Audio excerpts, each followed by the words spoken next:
yet you find that the case backlog or the pending cases are partially hard. There is a need to explain, for them to explain to us. Because if you have budgeted and you get 99% of the releases and you utilize the money, yet you remain with over 1,500 cases, partially and pending. That one means that either there is poor budgeting internally, which they did tell this committee, and of course there is now evidence that because of their poor budgeting method, they now attribute it to some members of parliament must low pay to have increased the budget, which some of the members of parliament are now in prison on, because that's evidence. Honorable Edwin, can I finish? Okay. Then you conclude. Since I will not conclude yours, I will only guide you. Please. Yeah, because they should tell us if what has happened this year when they are being lobbied, if it was the same practice in the previous years, and how much they were paying, because they never reported. Paying for lobbying? Yes, because they were getting money after lobbying. Now the practice has come, it has yielded to them. So their practice of budget is very poor. It was the tradition, Mr. Chairman, that they would pay some members of parliament to get increased budget or enhanced budget. And why did they import in that area? Okay. I will only sustain the portion in prison because that evidence has not been tendered by them. And I would not want to interrogate and Can she deny? No. Because she's the chairman. I told It you. is the public knowledge that she ordered members. You did. Can she now deny? You did ask me to allow you finish so that I can guide. But you guide when she has also committed because you No. are on one side. No. I must guide the proceedings. Is someone raising a point of order? Yes, Honorable Swami. Honorable Swami, on a point of order, I want you to be cognizant of the provisions of Rule 76 regarding matters sub judice. And the rule goes to explain what amounts to sub judice is where there are live matters in criminal or civil proceedings. Those matters of the three honorable members of parliament vis-a-vis what you're raising as a recording, I think are substantive matters of evidence in a court of law. I would guide that we will not discuss them. Number two, I would also guide that we avoid any matter that is prejudicial, because this committee will not be prejudiced or even be prejudiced with regard to issues relating to our colleagues. We want to be fair to these witnesses because the recording the Honorable Kwizera is talking about is not before this committee. We don't even know the contents. And you know, the law on electronic evidence requires that you must give me the evidence first, and I verify it to be authentic before I admit it. To that extent, that anything to do with that so-called electronic recording or recording of any nature is expunged from the record of this committee. Thank you, Mr. Chair. Thank you, Mr. Chair. And to that extent, the chairperson or anybody will not be required to answer it. Thank you, Mr. Chair. For what you have proposed now. I thought I allowed Honorable Sawanya. But now that you made you. Thank you, Mr. Chair. If they had such a problem that they have now, because this is a problem of the budget. Yes, I said that element will be answered. Okay. The element to do with what is The challenges of the budget. Challenges of the budget will be answered because they are live here. Thank you. case of Madam Wangadya. When I was in prison, she came and visited us. She's Madam Mariam. Mariam Wangadya, when I was in prison with my colleague, Honorable Segirinya, she came and found us in a dire state of life.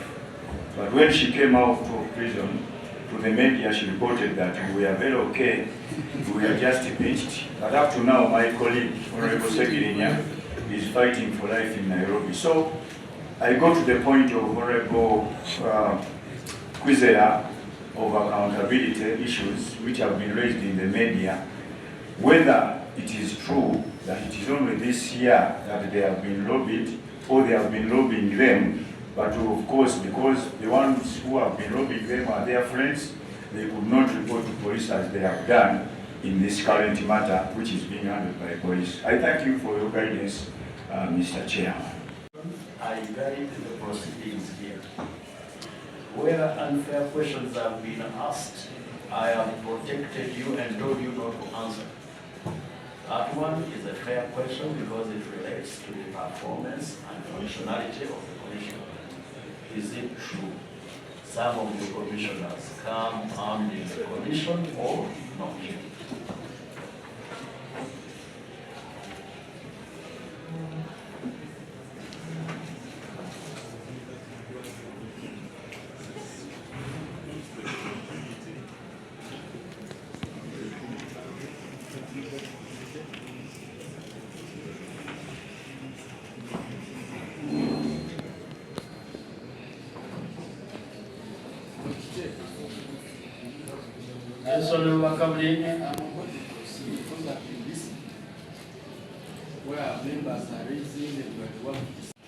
Was that she said some of her commissioners, Honorable Gamumyuuse, I'm guiding you, asked a question, you don't want to listen.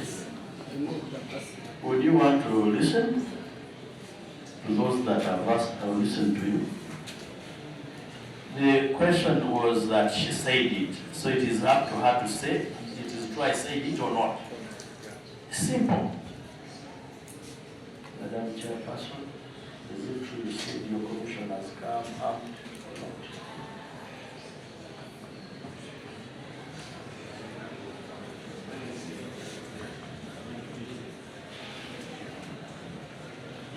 You don't need to complicate the procedure.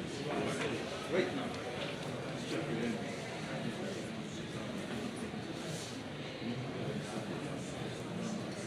Do you have an answer you want?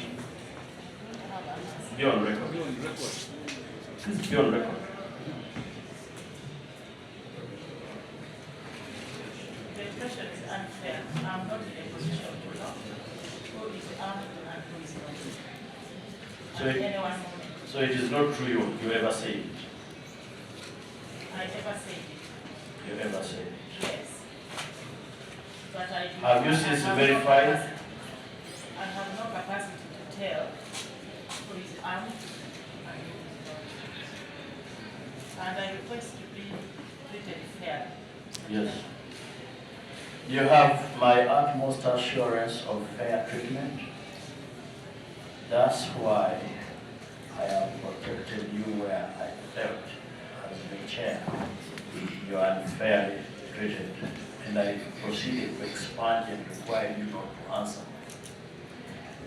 We have an answer. Person accountable for everybody seated this side. The ones referred to as competent witnesses is Madam Wangadya. And that whoever has been talking to us has been talking to us through her. She is responsible for all the statements made from her team. She was even free to refer questions to various people on her team. Now, is this one of those instances whereby if on her own she knows nothing, maybe she takes time? Yes, said she ever said it. But for now, she's not competent enough to know whether somebody is armed or not. We have an answer, whatever it's worth. Procedure takes precedence. The chairman, I appreciate what you are the level of protection to the not the witness. To me, Madam Wangadya is not even a witness in this committee because this committee invited the accounting officer. Madam Wangadya is not the accounting officer. Actually, you are not right. Let me first. We invited her by letter. That's by mistake. No. Because the chairman, You are ruled out of accountability documents. Switch off that microphone and receive guidance. Please be guided. Mr. Chairman, the Switch off. accounting officer. Honorable Kwizera, switch off that microphone. We sat here and we took that decision upon looking at the documents. So you cannot assail the proceedings of this committee and get away with it. You are ruled out of order. Honorable Mali. Thank you, Chair. Chair, I have been seeing you guiding this committee very well, and I know why you are doing that, because you want us to be fair. Even when the members feel that you are unfair, to me I think you are guiding the committee well. But I just want you on the other side, Chair, to guide Madam Wangadya, that when she comes to appear in this committee of Parliament, the Committee of Accountability, she must be accountable, especially when you ask her to respond. This issue of saying, I cannot answer that, to me, I think it is unfair. I think it will not help us. And that's why you are seeing the tempers of members raising up. I just want to appeal to her to respect this committee. This is not the Human Rights Commission that she chairs. We invited her here to respond to issues of accountability. And therefore, I implore her to do the same.